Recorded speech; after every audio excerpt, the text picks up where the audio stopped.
In the interview on Fox News last night, host Bret Baier pressed Donald Trump about that long list of staffers who no longer support him and several more who Trump himself has attacked and called names. We put people in that were great, and we put people in that weren't. I now know Washington probably better than anybody. I know the good ones and the bad ones, and we will have really great, strong people. I already know who they are, but we will have really great, strong people. Okay. In 2016, you said that. I'm going to surround myself with only the best and most serious people. Well, I did do that. This and we time, had tremendous. Look, we had the best economy we've ever had. The world has ever seen. Your Vice President, Mike Pence, is running against you. Yeah. Your Ambassador to the United Nations, Nikki Haley, she's running against you. Your former Secretary of State, Mike Pompeo, said he's not supporting you. You mentioned National Security Advisor John Bolton. He's not supporting you either. You mentioned Attorney General Bill Barr, says you shouldn't be president again, calls you the consummate narcissist and troubled man. You recently called Barr a gutless pig. Your second Defense Secretary is not supporting you, called you irresponsible. This week, you and your White House called your White House Chief of Staff, John Kelly, weak and ineffective and born with a very small brain. You called your acting White House Chief of Staff, Mick Mulvaney, a born loser. You called your first Secretary of State, Rex Tillerson, dumb as a rock, and your first Defense Secretary, James Mattis, the world's most overrated general. You called your White House Press Secretary, Kayleigh Canadian, milquetoast, and multiple times you've referred to your Transportation Secretary, Elaine Chao, as Mitch McConnell's China-loving wife. So, why did you hire all of them in the first place? Because I hired 10 to 1 that were fantastic. We had a great economy. We had phenomenal people in charge of the economy. We had phenomenal people in the military. I'm not a fan of Milley, and I'm not a fan of certain of the television people. But I knocked out ISIS. I defeated ISIS. They said, Mattis, it would take 3 years, and I don't think we can do it. I did it in a period of like 4 weeks. There's a lot of people who praise you for your policies. I just said that. That's true. Well, I mean, you just went through a list. But don't forget, for every one you say, I had 10 that love us.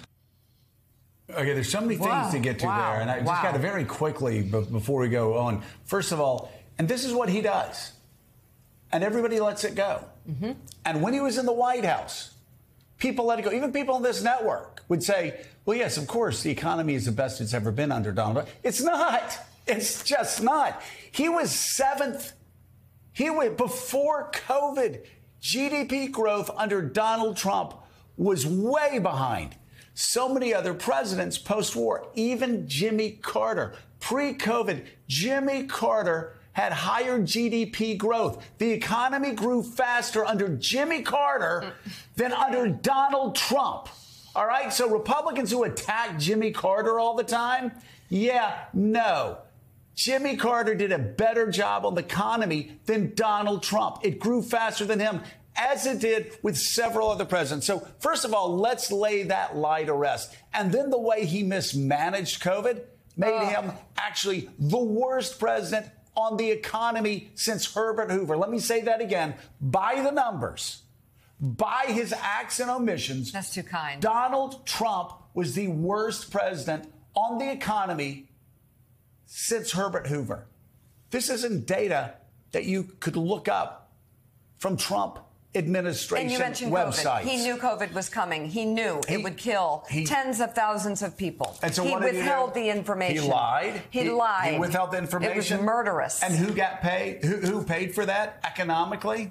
All of us did. Every American did. And people died. Millions of people died because of it. So that's one thing. Second thing, I defeated ISIS.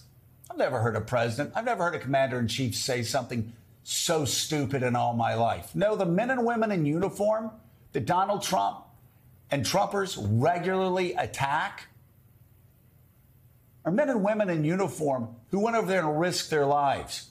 They defeated ISIS under Barack Obama's leadership, under Donald Trump's leadership. So again, that whole it's grotesque. It really is. It's un-American, and it explains why Donald Trump would think that it was his army, that they were like toy soldiers that he could play with, and they were his, and why he thinks nuclear secrets were also his. My military? No, Donald. No, Donald, not your military. It's America's military. And you didn't do anything. I held back. You didn't do anything that Barack Obama didn't start and that our men and women in uniform didn't execute. They are the ones that get all the credit, not presidents.